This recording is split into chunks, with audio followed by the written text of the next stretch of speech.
নমস্কার। Power of অ্যাস্ট্রোলজির তরফ থেকে জ্যোতিষী বাস্তুবিদ রত্নবিদ পুলক চক্রবর্তী আপনাদের স্বাগত জানাই। আজকে যে বিশেষ কথাটা দিয়ে শুরু করব, এটা আপনাদের অবশ্যই জেনে রাখা দরকার, কারণ দীর্ঘদিন আপনারা টিভিতে, ইউটিউবে আমার অনুষ্ঠান দেখছেন। যারা হয়তো নতুন, তারা ইউটিউবে পুলক চক্রবর্তী, অ্যাস্ট্রোলজার পুলক চক্রবর্তী লিখে সার্চ করবেন এবং সাবস্ক্রাইব করে নেবেন। আমার প্রত্যেকটা অনুষ্ঠান আপনাদের কাছে পৌঁছে যাবে। কারণ পাওয়ার অফ অ্যাস্ট্রোলজির অনুষ্ঠান শুধু জ্যোতিষ বিচার, জ্যোতিষ প্রতিকার, উন্নতি এটা না।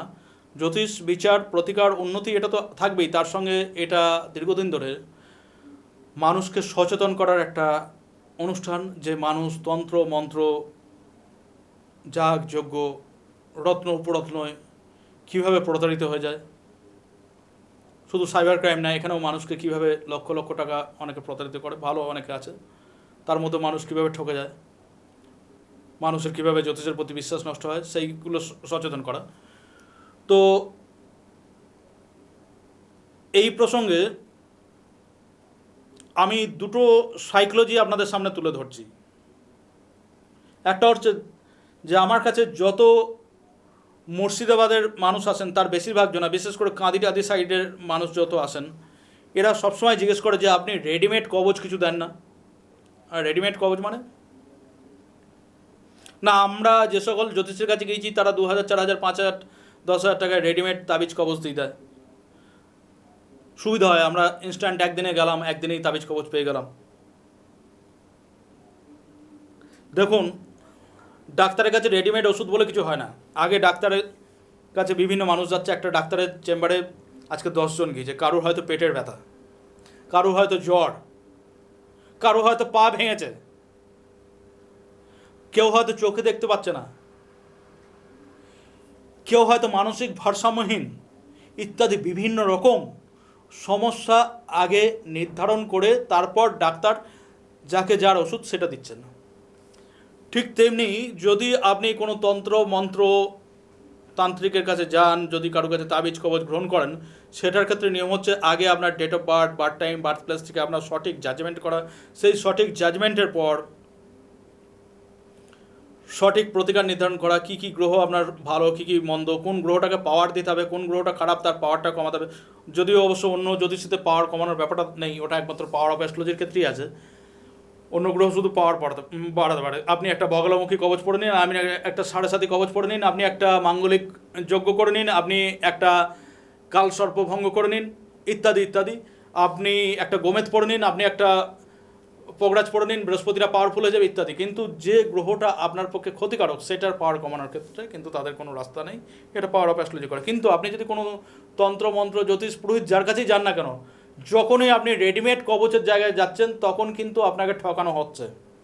কারণ একটা সাইকোলজি কী থাকে, যে একটা পুরোহিত বলুন, একটা তান্ত্রিক বলুন, আপনাকে গোটা দিনে যদি তার চেম্বারে 10টা লোক আসে, 10টা লোকের মধ্যে যদি 4 জনাকেও রেডিমেড কবচ দিতে পারে, তো 5,000 টাকা করে তার 20,000 টাকা ইনকাম হয়ে যাচ্ছে। বিরাট ব্যাপার, মানে মাসে 6 লাখ টাকার ব্যাপার। বুঝতে পারছেন? ইঞ্জিনিয়ার প্রফেসররাও অতটা রোজগার করে কিনা সেটাও সন্দেহ আছে। এই যে বিষয়গুলো থাকে, যার জন্য তো দেখুন আজকে চারিদিক থেকে ব্যাঙের ছাতার মতো, মানে জ্যোতিষের পরে তান্ত্রিক গজে উঠছে। একটা লাল কাপড়, একটা কালো কাপড় পরে, ঝাঁকড়া ঝাঁকড়া চুল রেখে, গলায় রুদ্রাক্ষী মালা, কপালে তিলক, চোখ বড় বড় করে, আগুনে কিছু কেমিক্যাল দিয়ে যজ্ঞের আগুনটাকে বিরাট জায়গায় তুলে, যে মানুষটা নিজের বাড়িতে নিজে পুজো করছে না সেও আপনার পুজো করে দিচ্ছে শাস্ত্রী মহারাজ পণ্ডিত হিসাবে। সবাই ঈশ্বরের সন্তান, সবাই ঈশ্বরকে ডাকার আছে, কিন্তু সেটা তো করছে না, সে তো নিজের বাড়িতে পুজো করছে না। এই যে বিষয়গুলো আসে, এটা একটা দিক। এরপর হচ্ছে আমার কাছে ত্রিপুরা বা আসাম বা বাংলাদেশ বা অন্যান্য জায়গা থেকে যে সকল ব্যক্তিরা আসেন, এটা বলেছেন, আমি এর আগে অনুষ্ঠানে আপনাদের সামনে তুলে ধরেছি যে আসাম ত্রিপুরার কথা বলিনি, আসাম ত্রিপুরাও বটে, এবং বাংলাদেশ। আমি এতদিন বলতাম যে 90% রত্ন উপরত্ন আসল নয়। আমি বহু আগের থেকে জ্যোতিষ করছি, বহু আগের থেকে 98 থেকে আমি প্রফেশনাল জ্যোতিষ আছি। আমার জ্যোতিষের প্রথম দিকটা আমি পশ্চিম ভারতের দিকে বেশি করেছি, অনেক পরে আমি কলকাতায় এসেছি। 14-15 সাল থেকে আমি কলকাতায় এসে টিভিতেও বসছি। সেটা সেগুলো গেল এক বিষয়। তা বহু ক্লায়েন্ট আছেন ত্রিপুরা, আসাম এবং বাংলাদেশের জ্যোতিষের পরিস্থিতি খুব খারাপ, এবং তার সঙ্গে সঙ্গে ত্রিপুরা আসামের জ্যোতিষের পরিস্থিতি খুব খারাপ। এখানে মানুষের বিশ্বাস বিরাটভাবে নষ্ট হয়ে গেছে, বিরাটভাবে, মানে কলকাতার থেকেও ভয়াবহ অবস্থা সেখানে। আমি তো বলি যে 90% রত্ন আসল নয়, সেখানে বললে ভুল হবে না যে বাংলাদেশের ক্ষেত্রে 98%ই আসল নয়, 98%ই আসল নয়। কি ভয়াবহ অবস্থা! তো মানুষ 1 লাখ 2 লাখ খরচা করে ত্রিপুরা, আসাম, সেই জায়গা তো একই রকম। আর আজকে এই জায়গা থেকে যত আমার ক্লায়েন্ট, এটা কিন্তু সব রেফারেন্সের মাধ্যমে আসছে। ধরুন আপনি কাজ পেয়েছেন, আপনি আরেকজনকে পাঠিয়েছেন, সে কাজ পেয়েছে আরেকজনকে পাঠিয়েছে, এই ব্যাপার। তো এদের মধ্যে বেশ কয়েকজন বাংলাদেশ, ত্রিপুরা এবং আসামের মানুষ বেশি আমাকে প্রশ্ন করেছেন যে দাদা, আমরা এর আগে বহু জ্যোতিষ তান্ত্রিকের কাছে ঘুরেছি, আমরা আসামের তান্ত্রিকের কাছে ঘুরেছি, আমরা ত্রিপুরাতে করেছি, আমরা বাংলাদেশে করেছি, আমরা কলকাতাতে পর্যন্ত করেছি, আমরা তারাপীঠে পর্যন্ত করেছি, কিন্তু বিশ্বাস করুন কাজ পাইনি। মনটা একদম ভেঙে গেছে। আপনাকে যখন দেখিয়েছিলাম তখনও যে কাজ পাবো এটা আশা করিনি, কারণ তার আগে আমাদের বিশ্বাসটা নষ্ট হয়ে গিয়েছে। কিন্তু সেই জায়গা থেকে আজকে যে আমরা কাজ বুঝতে পারছি, আপনার পাওয়ার অফ অ্যাস্ট্রোলজি সব কিছুর থেকে যে একটা ভিন্ন। কিন্তু একটা বিষয় হচ্ছে, আপনি কেন তন্ত্র জ্যোতিষ করেন না, মানে আপনি কি তন্ত্র জ্যোতিষটা জানেন না, না আপনি তন্ত্র জ্যোতিষটা করেন না, এই সম্বন্ধে আপনাদের যদি একটা বলতে যাই। কারণ দীর্ঘদিন যেহেতু আপনারা আমার মিডিয়াতে, ইউটিউবে অনুষ্ঠান দেখছেন, আপনারা আমার সান্নিধ্যে এসছেন, আপনাদের এই জায়গাটা জানা উচিত। হয়তো আপনাদের মধ্যে প্রশ্ন আসতে পারে যে পুলক চক্রবর্তী কেন তন্ত্র জ্যোতিষ করে না। ক্লাস 6-এ পড়তে থেকে আমার জ্যোতিষের চর্চা, যেহেতু পারিবারিক একটা চর্চা ছিল, এবং আমার বাড়িতে তৎকালীন ভারতবর্ষের অনেক বড় বড় জ্যোতিষীর ওঠা বসা ছিল বাবা কাকাদের সূত্র ধরে। তো সেইখান থেকে পারিবারিকভাবে জ্যোতিষী এবং হোমিওপ্যাথিরা, কাকাদের কাছে হোমিওপ্যাথি এবং জ্যোতিষ দুটোই মানে আমার রক্তে মিশে গিয়েছিল। জ্যোতিষটা যে কোনোদিন প্রফেশন হবে এটা ভাবিনি, আমি নিজের সায়েন্সের স্টুডেন্ট ছিলাম। তো যাই হোক, একটা টাইমের পর বিভিন্ন জায়গাতে বিভিন্ন ফার্স্ট হতে হতে খেতাব পেতে পেতে পেতে পেতে পেতে পেতে এটা অটোমেটিক কোন একটা টাইমে আমার প্রফেশনে দাঁড়িয়ে গেছে, এবং মোটামুটি 98 থেকে বলতে পারেন যে আমি খুব অল্প বয়স থেকেই পুরোপুরি এই প্রফেশনে আছি, এবং দীর্ঘ বছর হয়ে গেল। প্রফেশনে আসার পরও অনেক বিদগ্ধ জ্যোতিষের কাছে, ভারতবর্ষের যে কোনো প্রান্তে জ্যোতিষ, সাধু, সন্ন্যাসী, তান্ত্রিক, অঘরী, বৈদিক, যেখানে যা পেয়েছি আমি সবসময় দৌড়ে গেছি যে যদি নতুন কিছু শেখা যায়, এবং পেয়েছি অনেক কিছু।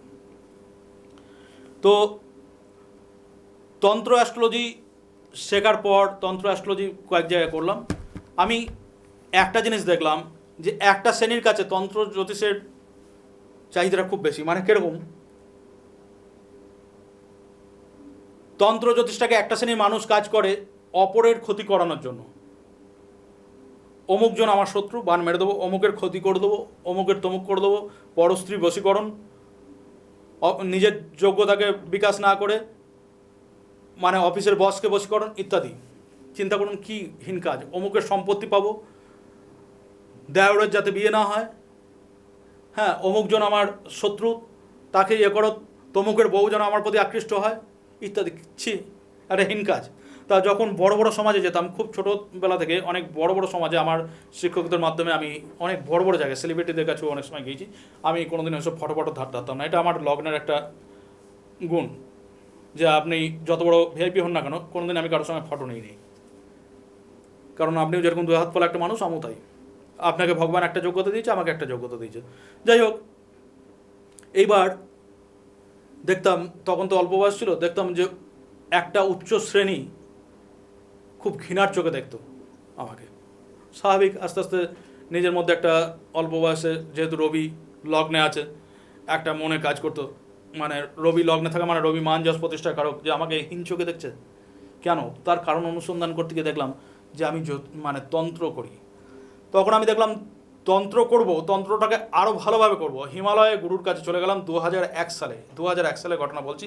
হিমালয়ে আমি আমার গুরুদেবের কাছে চলে গেলাম মা বাবাকে বলে, যে গুরুদেবের কাছে গিয়ে আমি তন্ত্র জ্যোতিষটাকে আরও ভালোভাবে শিখবো, মানুষের মধ্যে এমন একটা ছাপ ফেলবো যে মানুষ যারা তন্ত্র জ্যোতিষকে ঘৃণা করছে তারা যেন তন্ত্র জ্যোতিষকে মনে রাখে। একদিন হলো গুরুদেবের সঙ্গে আছি, গুরুদেব জপ ধ্যান করছেন, পাত্তা দিলেন না। দ্বিতীয় দিন হলো পাত্তা দিলেন না, তৃতীয় দিন হলো পাত্তা দিলেন না, চতুর্থ দিন হলো পাত্তা দিলেন না। আমি আমার মতো আছি, বাকি সাধুদের দেখছি তারা কি করছে, কখনো তাদের অনুকরণ করে তাদের মতো জপের চেষ্টা করছি, ঝরঝর ঝরঝর করে গঙ্গা বইছে, পাথরের উপর বসে তাদের মতো জপের কায়দা বসছি। আস্তে আস্তে আস্তে আস্তে 2001 সালে অভ্যাস করছি। 6-7 দিন পর হঠাৎ একদিন একজন অবাঙালি সন্ন্যাসীকে দিয়ে গুরুদেব আমাকে ডেকে পাঠালেন। বললেন, বাবা তোমার জ্যোতিষ কেমন চলছে? আমি গেলাম, প্রণাম করলাম, বসলাম, পাথরে গুরুদেব বসে আছেন, নিচে বললাম, বাবা তোমার জ্যোতিষ কেমন চলছে? আমি বললাম, মহারাজ আপনার আশীর্বাদে আস্তে আস্তে ভালোই উঠছি। তা গুরুদেব হঠাৎ আমাকে বললেন, দেখো ভালো উঠছো, স্বামীজির একটা কথা মনে রেখো, স্বামীজি বলেছিলেন যে উদ্যমী পুরুষকে ভগবান কোনোদিন খালি হাতে ফেরান না। উদ্যমটাকে সঠিক পথে লাগাতে হবে, মানে উদ্যম, পরিশ্রমের কোনো বিকল্প নেই, পরিশ্রমের কোনো বিকল্প নেই। তাই বলে এই না যে জ্যৈষ্ঠ মাস বা ভাদ্র মাসের প্রখর রোদে আমি 5000 ইটকে উত্তর থেকে দক্ষিণ, দক্ষিণ থেকে পশ্চিম, পশ্চিম থেকে পূর্ব আবার উত্তরে রেখে দিয়ে আমি খুব পরিশ্রম করলাম, আমার কোনো বিকল্প নেই। বোকার পরিশ্রম বা বোকার উদ্যম না, সঠিক পথে যদি আপনি আপনার উদ্যম এবং পরিশ্রমটাকে চালনা করেন, সেই মানুষ উন্নতির জায়গায় যেতে পারে বাবা। তা জ্যোতিষটাকে শ্রদ্ধা ভক্তি সহকারে করো, আর সম্ভব হলে আগামী দিনে রত্নের ওপর পড়াশোনা করো, কারণ যে রত্নটা মানুষকে দিচ্ছ সেই রত্নটা কতটা ঠিক এটা জানা দরকার।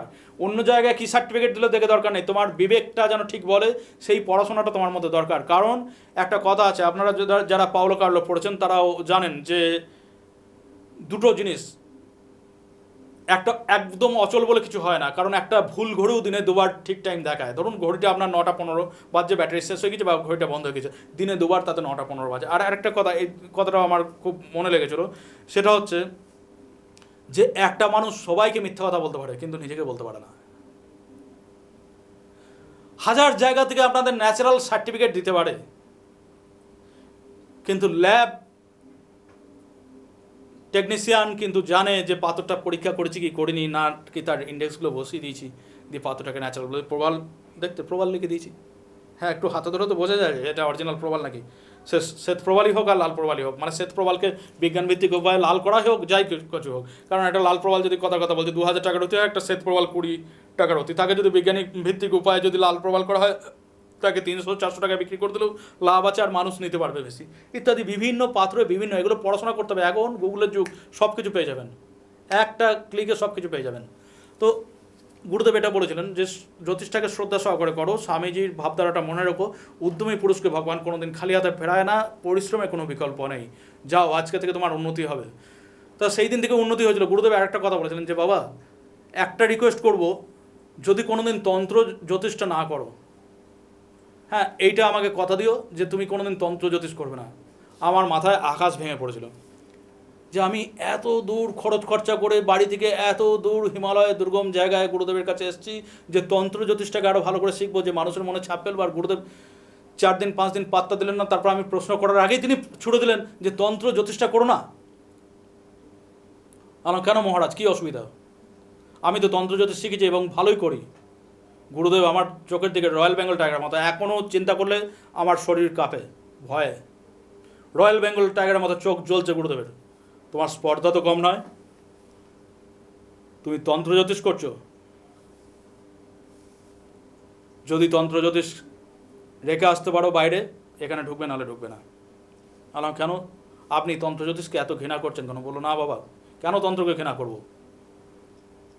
তন্ত্রে ছিলেন সাধক বামাকা বা সাধক রামপ্রসাদ, এরকম অনেক আছেন মনীষী, তো নমস্য তারা, কেন তন্ত্রকে ঘৃণা করব? আজকে বৈদিক বলো, আজকে তন্ত্র বলো, সবই তো এক পথ। যেমনি তোমাদের কাছে একটা ধারণা হয়েছে যে অঘরী সন্ন্যাসী মানে কি, সে একটা কালো কাপড় পরে থাকবে, সে সবসময় সেই শ্মশানে পড়ে থাকবে, কিছু কিছু ক্ষেত্রে শোনা যায় যে মরাও খাচ্ছে, ক্লাস খাচ্ছে ইত্যাদি। তো দেখুন পরবর্তীকালে ভারতবর্ষের বিভিন্ন প্রান্তে বিভিন্ন সাধু সন্ন্যাসের কাছে ঘুরেছি, যেমনি অনেক ঠগের পাল্লায় পড়েছি, আবার অনেক শিবতুল্য যোগীর সান্নিধ্যেও আমি আসতে পেরেছি। সেই সৌভাগ্য আপনাদের কৃপায়, শুভেচ্ছায়, গুরুর আশীর্বাদে আমার এটা সম্ভব হয়েছিল। তা অঘোর বলতে যার ঘোর নেই, অঘোর মানে যে মরা খেতে হবে তবেই অঘোরী, বা শ্মশানে থাকতে হবে তবেই অঘোরী, তা না।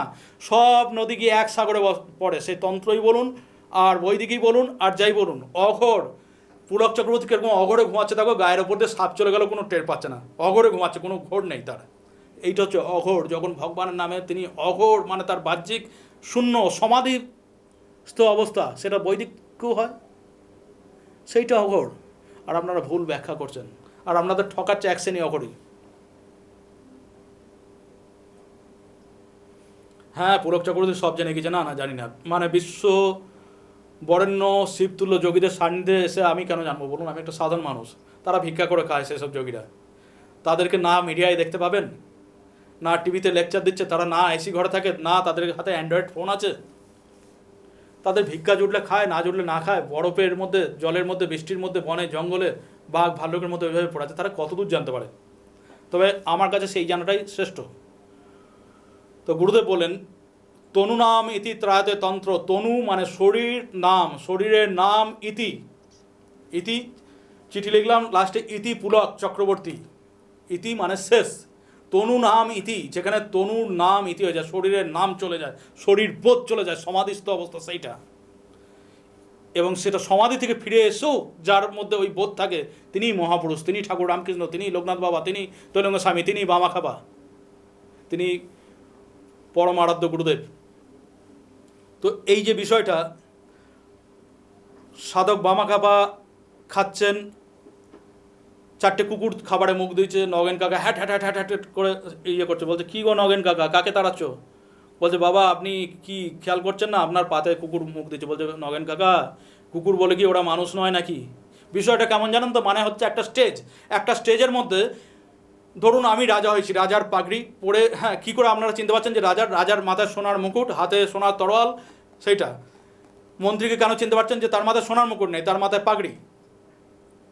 সেনাপতিকে কেন চিনতে পারছেন যে বর্ম টর্ম পড়ে আছে হাতে নিয়ে? আর একজনা সাধারণ নাগরিক কিছু চুরি করেছে, তার বিচার হচ্ছে, সেনাপতি তার, মন্ত্রী এবং রাজা তার বিচার করছে, সেনাপতি তার গর্দান নেবে বা শুলে চড়াবে, যাই হোক একটা কিছু, গরিব মানুষ ধুতি টুতি পড়ে আছে, এই পোশাক দেখে চিনতে পারছেন। কিন্তু পোশাকটাকে যদি খুলে দেন, তার ভেতরে সবারই একই দু হাত পালা রক্ত মাংসের শরীর। ঠিক তেমনি গরু বলুন, ঠাকুর বামাখাবা এটা বোঝাতে চাইছেন, গরু বলুন, ছাগল বলুন, কুকুর বলুন, মানুষ বলুন, আপনি বলুন, সবার ভেতরে সেই পরমাত্মা, জীবাত্মা রূপে তার প্রকাশ। যাই হোক, এখন সেই বামাখাপার থেকেও অনেক বড় বড়, তো আপনারা দেখতে পাচ্ছেন মিডিয়ায় যে তান্ত্রিক হয়তো আগমন ঘটেছে, কেউ ফুল সেদ্ধ, কেউ হাফ সেদ্ধ, মানে হাফ বয়েল। আমরা সব সেদ্ধ ফেদ্ধ নই, আমরা ফুল বয়েলও নেই, আমরা হাফ বয়েলও নেই, আমরা গুরু আশীর্বাদে আমরা ওই পোচ ফোচ থাকলেই যথেষ্ট। আচ্ছা যাই হোক, তা শরীর বোধ যেখানে চলে যাবে সেই চূড়ান্ত অবস্থা। তা তোমার যদি বাবা শরীর বোধ চলে যায়, গুরুদেব বলছেন তোমার বাবা যদি শরীর বোধ চলে যায়, তুমি ক্লায়েন্টের কাছে কিসের জন্য ফিস নিচ্ছ? আজকে তুমি ফিস নিচ্ছ, তুমি বা তোমার পরিবার, তোমার বাবা মা ভালো খাবে, ভালো পড়বে, ভালো বাড়ি করবে, ভালো গাড়ি চড়বে, এসিতে থাকবে। প্রত্যেকটা মানুষও তো সেই জন্য রোজগার করে। একটা পাথর দিচ্ছ, একটা যাগযজ্ঞ করছো, কিসের জন্য? সেইটার জন্য তো, পয়সা রোজগার করছো। তার মানে দিব্যি টনটনে তোমার তনুবোধ আছে, তনু নাম ইতি তোমার হয়নি, কাজে তুমি তন্ত্র বলতে যেও না। যদি তুমি তন্ত্র বলো, আর কে কী তোমাকে সম্মান করবে আমি জানি না, তুমি আমার এখানে ঢুকবে না। আমার মাথায় আকাশ ভেঙে পড়েছিল, অল্প বয়স তো, যে আমার বোধহয় কেরিয়ার এখানেই শেষ। কিন্তু বিশ্বাস করুন, গুরুদেব বলেছিলেন যে স্বামীজির সেই ভাবধারার কথা, উদ্যমী পুরুষকে ভগবান খালি হাতে পেড়ায় না, পরিশ্রমে কোনো বিকল্প নেই। আজকে পাওয়ার অফ অ্যাস্ট্রোলজির দৌলতে, আজকে আপনাদের শুভেচ্ছায়, গুরুর আশীর্বাদে আমি এই জায়গায়, সমস্ত তন্ত্রমন্ত্র বাস্তু ভূত পিশাচকে পেছনে ফেলে, যে অন্যান্য তন্ত্রমন্ত্র ভূত পিশাচ যাগযজ্ঞের ক্রিয়া যেখানে শেষ, পাওয়ার অফ অ্যাস্ট্রোলজি সেখান থেকে শুরু। প্রত্যেক চতুর্থীতে গুরু নির্দেশে, প্রত্যেক চতুর্থীতে, প্রত্যেক অষ্টমীতে, একাদশীতে, চতুর্দশীতে, অমাবস্যায় এবং পূর্ণিমায় আমু বিশেষ পূজা, বিশেষ ক্রিয়া নিজের ক্লায়েন্টদের করি। কিন্তু কোনো জায়গায় গিয়ে কোনো ভণ্ডামি না, যাগযজ্ঞ করে টাকা লুট করে নিলাম, তারপরে ফুর্তি, ক্লায়েন্ট চলে যাওয়ার পর সেইগুলো না। অমুক মহারাজ, তমুক শাস্ত্রী, তা না। আমার নাম যথেষ্ট, পুলক চক্রবর্তী, নামেই পরিচয়। কেন শাস্ত্রী মহারাজ? আমার কি নাম বলতে, নিজের নাম বলতে লজ্জা বা ঘৃণা লাগে নাকি যে আমি পুলক শাস্ত্রী, পুলক মহারাজ লাগাতে যাব? তবে বর্তমানে শোনা যাচ্ছে, মানে আমি অনেক ক্লায়েন্টের কাছে শুনেছি যে অনেকজনাই পুলক চক্রবর্তী নাম ভারিয়ে জ্যোতিষ করছে। উপায় নেই, তাদের করতে হবে। কেউ যদি আমার নাম করে করতে পারে তো করুক, সেটা আলাদা ব্যাপার। তবে আপনি কোথায় যাচ্ছেন, কী ঠকছেন, সেটা আপনার বিষয়। এবং অনেকে নাকি পাওয়ার অফ অ্যাস্ট্রোলজি করতে আসছেন, কেউ মামা, কেউ পিসো, কেউ দাদু, কেউ বন্ধু, কেউ ছাত্র, বিভিন্ন পরিচয় দিয়ে। পাওয়ার অফ অ্যাস্ট্রোলজি আমি কাউকে শেখাইনি। সেই হিমালয়ের তার ক্লু পাওয়া যে কী করে পাওয়ার অফ অ্যাস্ট্রোলজি করে, সেইটা জিনিসটা আমি আজ পর্যন্ত এখনও কোনো কাউকে শেখাইনি।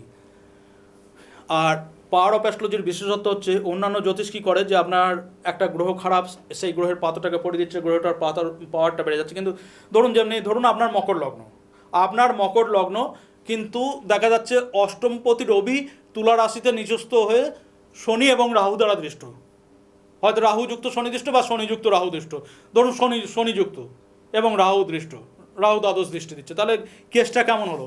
যে মকর লগ্নের ক্ষেত্রে অষ্টমপতি মানে মারক হচ্ছে রবি, সেই রবি নিচস্থ, তারপর শনির রাহু দ্বারা, তাহলে আপনার তো স্বাস্থ্য তো কোনোদিনই ভালো হবে না, বিভিন্ন রোগ ভোগ লেগেই থাকবে, চিকিৎসায় সারবে না। এটা একটা ব্যাপার।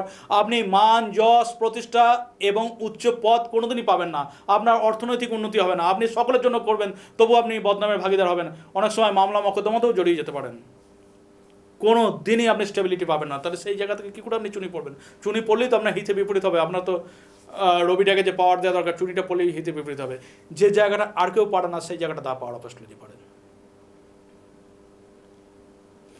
আর এইটা পারি বলেই পুলক চক্রবর্তী নামটাই যথেষ্ট, দ্য পাওয়ার অফ অ্যাস্ট্রোলজি নামটাই যথেষ্ট। আমাকে কোনোদিন কোনো স্বর্ণমুকুট জয়ী, ডক্টরেট, গোল্ড মেডেল এসব দিতে হয়নি।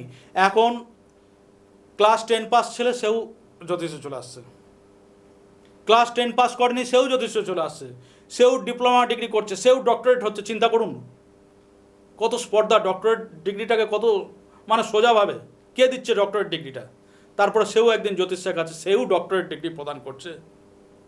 ভাবতে পারেন? এবং তার থেকেও ভাবনা চিন্তা করুন যে আপনাদের মতো শিক্ষিত মানুষরা সেই জায়গায় গিয়ে যখন ঠকছেন। এই জন্যই আমাকে কোনোদিন বলতে হয় না যে আমি তারাপীঠ সিদ্ধ, আমি কামাখ্যা সিদ্ধ, আমি না ফুল বয়েল না হাফ বয়েল। আমাকে আমার গুরুদেব পোজ বানিয়ে রেখেছেন, এটাই যথেষ্ট। এইটুকু নিতে পারলে পরেই আপনার স্বাস্থ্য ফিরে যাবে।